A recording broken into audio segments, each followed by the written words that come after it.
The source of power. Man's brain, body, mind, faculties, and talents are the mere instruments he uses in demonstrating greatness. In themselves, they do not make him great. A man may have a large brain and a good mind, strong faculties and brilliant talents, yet he is not a great man unless he uses all these in a great way. That quality which enables man to use his abilities in a great way makes him great, and to that quality we give the name of wisdom. Wisdom is the essential basis of greatness. Wisdom is the power to perceive the best ends to aim at, and the best means for reaching those ends. It is the power to perceive the right thing to do. The man who is wise enough to know the right thing to do, who is good enough to wish to do only the right thing, and who is able and strong enough to do the right thing, is a truly great man. He will instantly become marked as a personality of power in any community, and man will delight to do him honor. Wisdom is dependent upon knowledge. Where there is complete ignorance, there can be no wisdom, no knowledge of the right thing to do. Man's knowledge is comparatively limited, and so his wisdom must be small, unless he can connect his mind with knowledge greater than his own, and draw from it, by inspiration, the wisdom that his own limitations deny him. This he can do. This is what the really great men and women have done. Man's knowledge is limited and uncertain. Therefore he cannot have wisdom in himself. Only God knows all truth.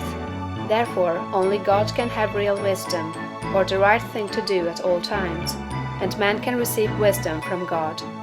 I proceed to give an illustration. Abraham Lincoln had limited education, but he had the power to perceive truth. In Lincoln, we see preeminently apparent the fact that real wisdom consists in knowing the right thing to do at all times and under all circumstances, in having the will to do the right thing, and in having talent and ability enough to be competent and able to do the right thing.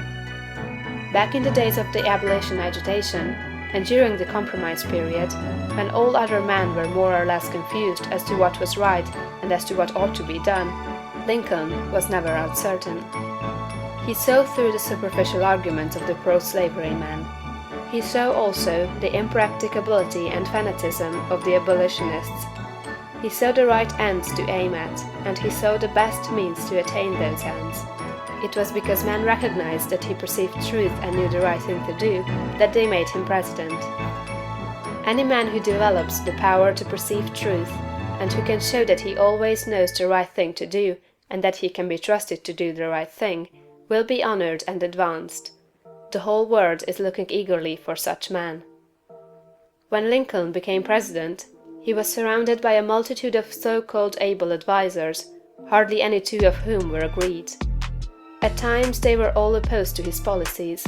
At times almost the whole North was opposed to what he proposed to do. But he saw the truth when others were misled by appearances. His judgment was seldom or never wrong. He was at once the ablest statesman and the best soldier of the period.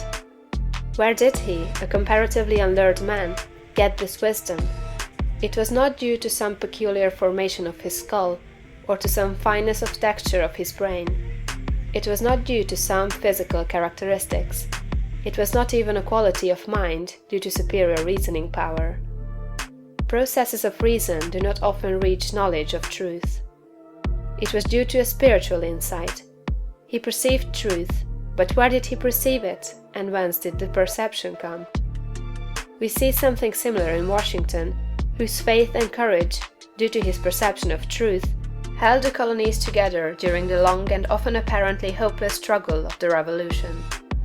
We see something of the same thing in the phenomenal genius of Napoleon, who always knew, in military matters, the best means to adopt. We see that the greatness of Napoleon was in nature rather than in Napoleon, and we discover back of Washington and Lincoln something greater than either Washington or Lincoln. We see the same thing in all great men and women. They perceive truth, but truth cannot be perceived until it exists, and there can be no truth until there is a mind to perceive it. Truth does not exist apart from mind.